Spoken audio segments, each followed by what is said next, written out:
Assalamualaikum warahmatullahi wabarakatuh. Alhamdulillah wassalatu wassalamu ala Rasulillah wa ala alihi wa ashabihi wa man wala amma ba'd. Kaum muslimin wal muslimat, ayyuhal ikhwah wal akhwat yang kami hormati, rahimani wa rahimakumullah.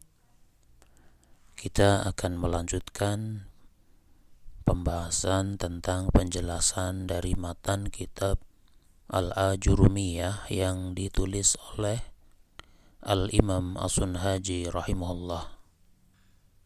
Kita masih membicarakan tentang babu ma'rifati alamatil i'rab, bab mengenal tanda-tanda i'rab. Dan kita masuk ke tanda i'rab yang dimiliki oleh khafad, dan sebelumnya sudah kita sampaikan dua tanda i'rab yang dimiliki oleh khafad. Yang pertama kasroh yang merupakan tanda aslinya, kemudian yang kedua ya. Dan pada kesempatan kali ini adalah tanda yang ketiga atau yang terakhir yang dimiliki oleh khafad, yaitu berupa fathah. Ya, karena khafad itu punya tiga tanda, kasroh, ya, dan fathah. Kita perhatikan apa yang disampaikan oleh al-muallif Al-Imam As-Sunhaji rahimahullah tatkala menjelaskan tentang fathah sebagai tanda bagi khafad. Qala al-muallifu rahimahullah: wa ammal fathatu fatakunu alamatan lil khafdi fil ismi alladhi la yansarifu. Wa ammal fathatu, dan adapun fathah, fatakunu, maka fathah tersebut alamatan, dia sebagai tanda, lil khafdi, bagi khafad, fil ismi alladhi la yansarifu, ada pada isim yang tidak menerima tanwin.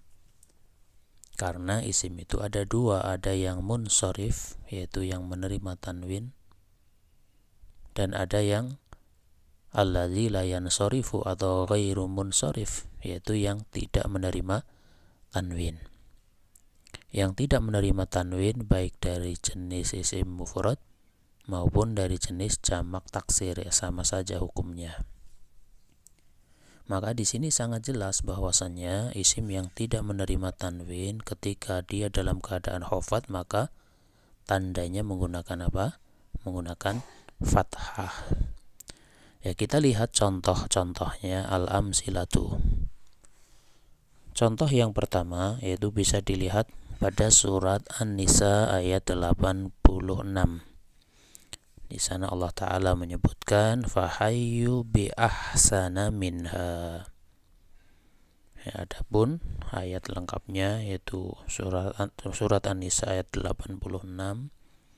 Wa idza huyyitum bi tahiyyatin, dan apabila kalian dihormati dengan suatu salam penghormatan. Ya, ada orang mengucapkan salam kepada kita, maka Allah perintahkan fahayyu bi ahsana minha, maka balaslah penghormatan itu dengan yang lebih baik. Ya, balaslah penghormatan itu dengan yang lebih baik. Ada teman atau orang mengucapkan assalamualaikum, ya, kita jawab waalaikumsalam warahmatullahi wabarakatuh misal. Ya, kita jawab dengan lengkap. Ya, fahayyu bi ahsana minha au rudduha, atau minimal, ya, minimal balaslah penghormatan itu yang sepadan dengannya. Ya, minimal, ya, kalau dia mengucapkan assalamualaikum warahmatullah, kita jawabnya waalaikumsalam warahmatullah. Ya, jangan yang mengucapkan salam kepada kita lengkap assalamualaikum warahmatullahi wabarakatuh, kita jawabnya cuma waalaikumsalam. Ya, kalau lengkap ya kita jawabnya dengan lengkap. Kalau dia tidak lengkap, justru kita sangat dianjurkan menjawab dengan lengkap. Ya, adapun yang kita tekankan di sini adalah syahid atau yang sebagai bukti pada kaidah ini ada isim ghairu munsharif yaitu ahsanu.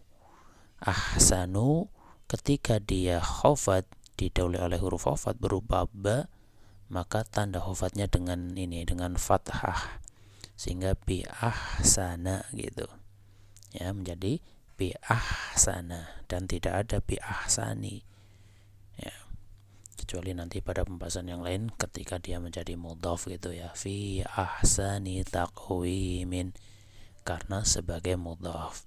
Tapi ketika bukan sebagai mudhaf atau tidak berawalan al, maka ketika khafat maka tanda khafatnya dengan fathah.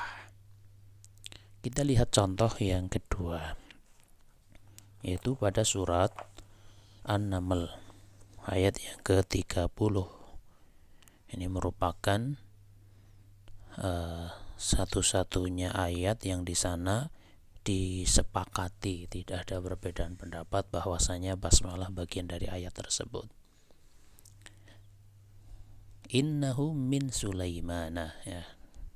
Ya, silahkan dilihat surat An-Naml ayat 30 lengkapnya. Innahu min Sulaimana wa innahu bismillahirrahmanirrahim. Sesungguhnya surat itu dari Sulaiman yang isinya dengan nama Allah yang Maha Pengasih lagi Maha Penyayang. Ya, adapun yang menjadi fokus pembahasan kita pada lafaz ini Sulaiman, innahu min Sulaimana, karena lafaz Sulaiman dia termasuk isim yang tidak menerima tanwin ya, maka ketika khafat dengan fathah, sehingga tidak min Sulaimani, tidak, tapi min Sulaimana ya. Kemudian yang berikutnya kalimat biasa ya, misal kita mengatakan marartu bi Ahmada, ini Ahmad termasuk ghairu munsharif, isim yang tidak menerima tanwin ya, sehingga ketika khafat menggunakan fathah bi Ahmada. Contoh yang lain, al-Abbasu min Misra ya, Abbas itu berasal dari Mesir. Kalau yang ini marartu bi Ahmada, saya melewati Ahmad. Al-Abbasu min Misra, Abbas berasal dari Mesir ya. Karena lafaz Misr ya atau Misru itu ghairu munsharif atau alismul ladzi la yansarifu, sehingga ketika didahului oleh huruf khafat misalnya min, dia menjadi fathah, tanda khafatnya fathah ya, sehingga min Misra. Kemudian contoh yang terakhir yaitu kita tempatkan khafat bukan karena huruf khafat tapi sebagai mudhafun ilaih. Misal kita mengatakan zalika baitu Maryama, itu adalah rumah miliknya Maryam. Rumahnya Maryam maksudnya rumah yang dimiliki oleh Maryam. Maka Maryama di sini dia khafat karena sebagai mudhafun ilaih.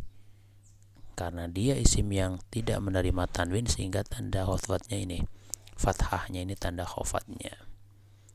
Ya, sehingga sangat mudah sebenarnya kesimpulan pada kesempatan kali ini, karena hanya ada pada satu tempat, yaitu fathah menjadi tanda bagi khafat, yaitu pada isim yang tidak menerima tanwin, baik dari jenis isim mufrad maupun dari jenis jamak taksir.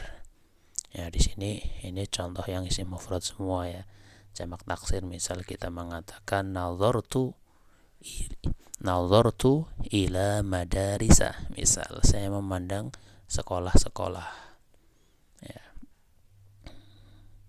Nazartu ila makatibah, saya memandang kepada meja-meja. Itu juga contoh khafat dari jenis jamak taksir.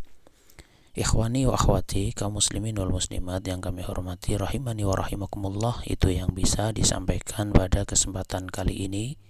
Atas kesalahan, kekurangan, ana minta maaf yang sebesar-besarnya. Wallahu a'lam bishawab. Subhanakallahumma wa bihamdika asyhadu an la ilaha illa anta Astaghfiruka wa atubu ilaik. Wassalamualaikum warahmatullahi wabarakatuh.